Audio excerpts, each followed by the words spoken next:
I'm back! So for today's video, I will dye my hair using baking soda. So kabalo naman ta na daghan kig mabuhat ang baking soda. Pwede pang whiten sa atong teeth, pang limpyo sa CR, okay. Pang limpyo sa kusina o uban pa. And nag-research ko kung pwede ba ni sa buhok. And pwede mampud. So I will try this one kung effective ba siya sa kuang buhok. And if excited na ka sa result, kung sa may excited na po kung sa may hitabo, kung maglighten ba niya akong hair. So, if ready na ka, just keep on watching. So, ang atong kailangan is baking soda and water. I-mix na to ang baking soda and water hangtod mahimo siyang paste. And then, pag paste na siya, pwede na to siya ibutang sa tuang hair. And then, ibabad siya for 15 to 30 minutes. So, hi guys! Nadi ko sa mong gawa. So, sorry sa akong background. And then, so, kuha na ta sa tuang baking soda. Kaya na to na ibutang sa tuang bowl. Naluwag ang bowl. Dapat good, duha ako ang gipalit. Ay, duha jud ang gipalit. Pero, ang isa kay baking powder. So, isa na lang. Feel ako makulang ni sa ako ang buhok ba.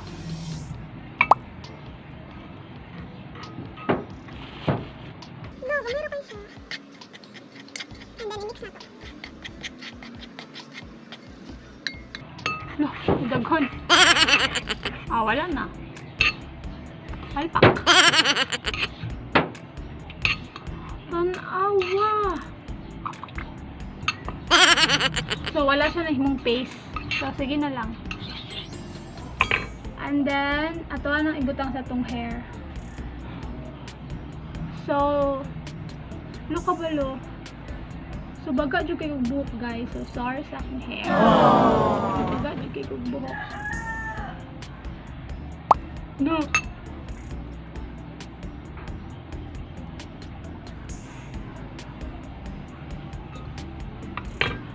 Okay, so, ako kabalo ko na akong ipang buhat ang kinabuhi.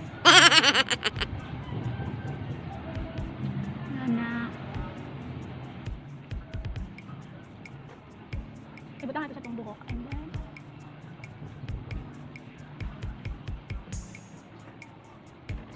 wala kabalo kung effective ba ni kung sa'yo may tabuan niya. Wala dyan ko kabalo. Wala ko kulang po, diba? Ito yung cellophane. Panay.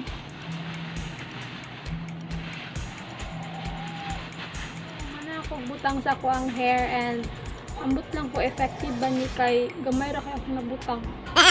So mag-wait for 15 to 30 minutes.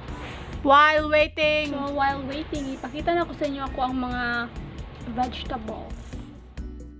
So mo ni ang carrots, sibuyas dahon, ang bombay, and petchay.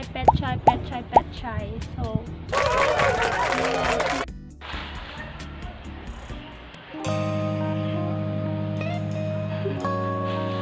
massage. Kasi next.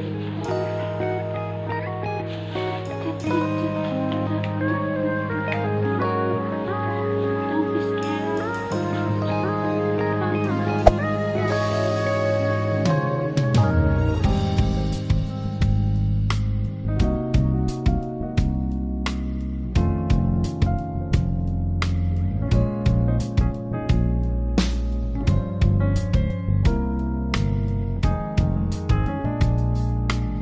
A few minutes later. Hi guys! So, nagbanlaw na ko.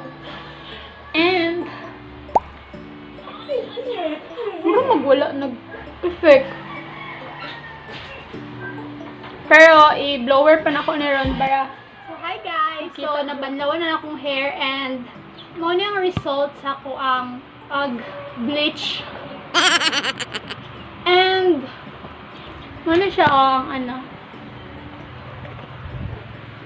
mahayag oh.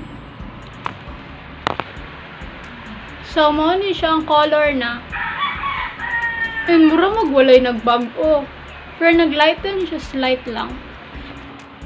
So, naglighten siya slight kay gamay ra man gud akong gigamit na baking soda. So, mo to. So, Moto, if gusto mo mag-try aning baking soda and water na bleaching, pwede po mag-try mo if you want. Pero if dili mo gusto na kanang madaot inyong hair, kaya kung buhok daot naman, gidaot ra og samot. So, if di mo gusto madaot inyong hair, so ayaw na lang mag-try, pag salon na lang mo.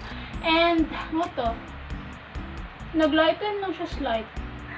So, thank you so much for watching, and if you like this video, please don't forget to like, share, and subscribe for more videos to come. Bye guys, God bless!